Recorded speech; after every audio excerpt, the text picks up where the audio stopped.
Assalamualaikum, this is your host Hafiz Muhammad Namid Mujahid.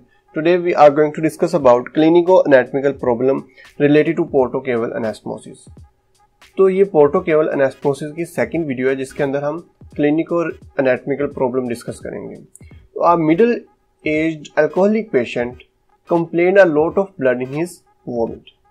हमारे पास एक patient आया है, जब वो वॉमिट करता है ना तो उसके अंदर ब्लड आता है। तो हमसे क्या पूछा गया है, व्हाट कॉजेज द हेमेटोमेसिस। ठीक है, कि जो हेमेटोमेसिस क्या चीज होती है, खून की उल्टी को बोलते हैं हेमेटोमेसिस। क्या चीज होती है, खून की उल्टी को बोलते हैं हेमेटोमेसिस। ठीक है, तो जो वॉमिट कर रहा है ना उसके अंदर ब्लड आता है। तो पहले नंबर पे हमसे ये पूछा गया है कि उसकी वजह क्या है, कॉज क्या है। ठीक है, तो इसकी वजह जो होती है वो वजह होती है रप्चर्ड इसोफेजियल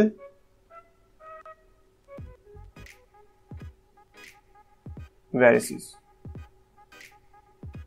ठीक है, ये उसकी वजह होती है रप्चर्ड इसोफेजियल वेरिसिस। ये रप्चर्ड इसोफेजियल वेरिसिस क्या चीज होती है कि यहां पे ना हमारे पास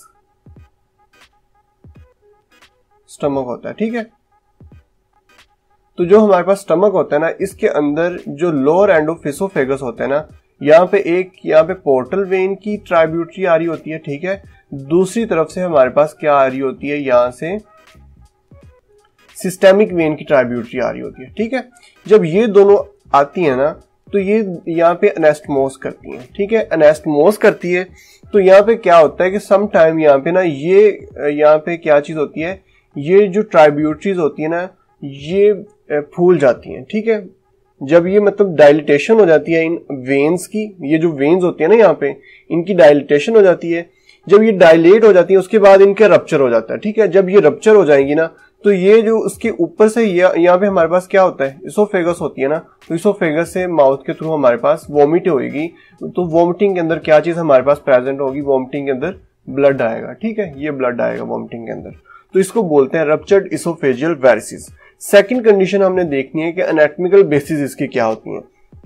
तो दूसरे नंबर पे हमने ये बताना है कि इसकी एनाटॉमिकल बेसिस क्या क्या होती हैं। तो जो इसकी एनाटॉमिकल बेसिस होती है ना, उसके अंदर क्या चीज आती है कि सबसे पहले ना हमारे पास जो लीवर होता है ना उसकी सिरोसिस हो जाती है। सिरोसिस हो जाती है लीवर की, सिरोसिस ऑफ लीवर। ठीक है, सिरोसिस ऑफ लीवर क्या होता है कि जो हिपेटोसाइट्स होते हैं ना, हिपेटोसाइट्स की क्या चीज हो जाती है, डेथ हो जाती है, जिसको हम बोलते हैं cirrhosis of liver. Cirrhosis of liver की मेन वजह क्या होती है कि जो पेशेंट होता है ना वो अल्कोहलिक होगा, क्रोनिक अल्कोहलिक होगा। ठीक है, जो शराब वगैरह पीता है उसके अंदर सिरोसिस हो जाता है लीवर की। ठीक है, उसके बाद क्या हो जाता है, एक्सेसिव स्कारिंग हो जाती है। क्या चीज हो जाती है, एक्सेसिव स्कार ऑफ टिश्यू।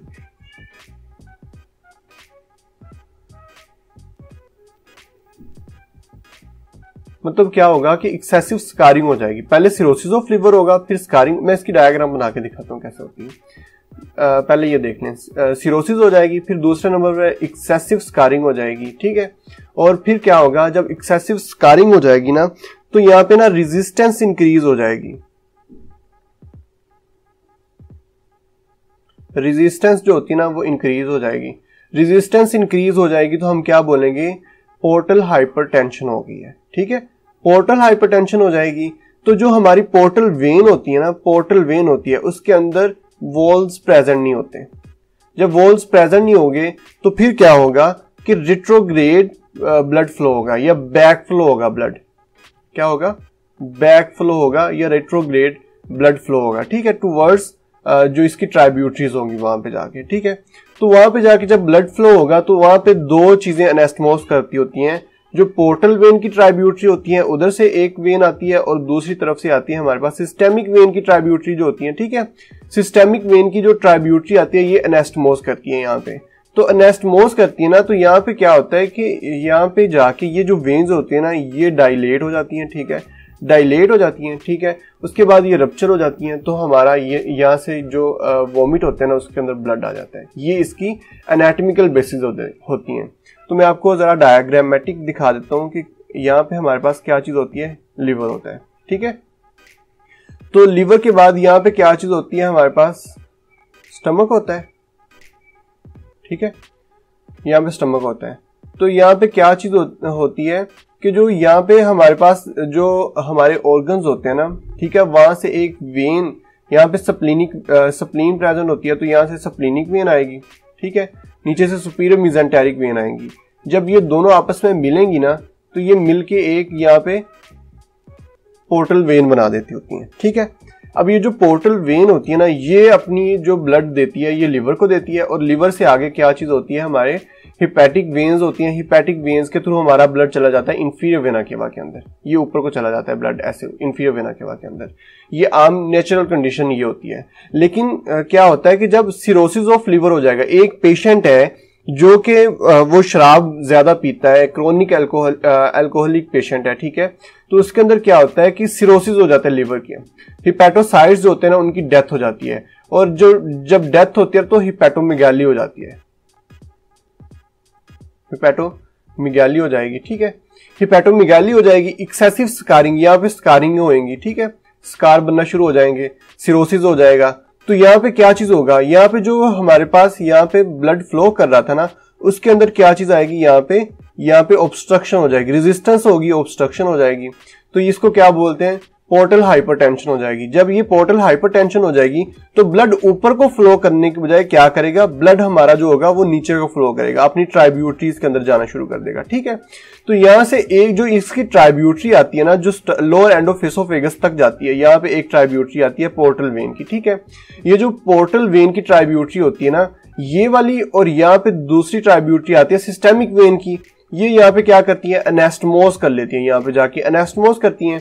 जब ये एनास्टमोस करती है ना, तो ये ब्लड सिस्टेमिक वेन के थ्रू, ये वाला ट्राइब्यूटरी के थ्रू, सिस्टेमिक ट्राइब्यूटरी के थ्रू कहाँ पे चले जाते हैं, इंफीरियर वेना केवा में चला जाते हैं। लेकिन कुछ कंडीशंस ऐसी होती हैं कि जब जहाँ पे ये वाली जो वेन्स होते हैं ना, ये क्या करती हैं, डायलेट हो जाती हैं। डायलेट होने के बाद ये रप्चर हो जाती हैं। रप्चर होने के बाद जब ये रप्चर होती है ना, तो उस कंडीशन को हम बोलते हैं रप्चर्ड इसोफेजियल वेरिसिस।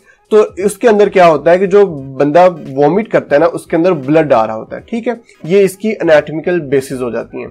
तो इसके अंदर तीसरा क्वेश्चन क्या है कि इसके अंदर हमसे ये पूछा गया है, which veins are involved in this case. इसके अंदर कौन कौन सी वेन्स इन्वॉल्व होती हैं। तो इसके अंदर 2 वेन्स इन्वॉल्व होती हैं। हमने देखना है कि कौन कौन सी किधर किधर से आती हैं, ठीक है। तो पोर्टल वेन की कौन सी ट्राइब्यूटरी आएगी हमारे पास, लेफ्ट गैस्ट्रिक वेन आएगी, ये वाली। यहां से ये वाली जो यहाँ पे देखिए, मैं दोबारा से स्टमक बना देता हूं यहाँ पे, ठीक है। यहां से जो आएगी ना, सबसे पहले हमारे पास इधर से आएगी पोर्टल वेन की जो ट्राइब्यूटरी आएगी, वो कौन सी होगी, लेफ्ट गैस्ट्रिक वेन, ठीक है। और ऊपर से सिस्टेमिक वेन की जो ट्राइब्यूटरी आएगी ना, वो कौन सी होगी, यहाँ पे जो सिस्टेमिक वेन की ट्राइब्यूटरी आएगी वो इसोफेजियल वेन होगी, ठीक है, इसोफेजियल वेन होगी ये वाली, ये एनास्टमोस करेंगी। ये थर्ड पार्ट भी हमारा कंप्लीट हो गया। अब इसका इलाज क्या होता है कि इसका ना फौरी तौर पे ऑपरेट करते हैं, ठीक है। ऑपरेट करके क्या करते हैं कि जो ऑपरेट करते हैं ना, उसके बाद पोर्टल वेन को डायरेक्टली वो अटैच कर देते हैं इंफीरियर वेना केवा के अंदर, ठीक है। तो ये जो डायरेक्टली हमारा पोर्टल वेन से ना हमारा ब्लड ड्रेन कर जाता है इंफीरियर वेना केवा के अंदर, ये इसकी इलाज कर देते हैं, ठीक है। Thank you very much, Allah Hafiz.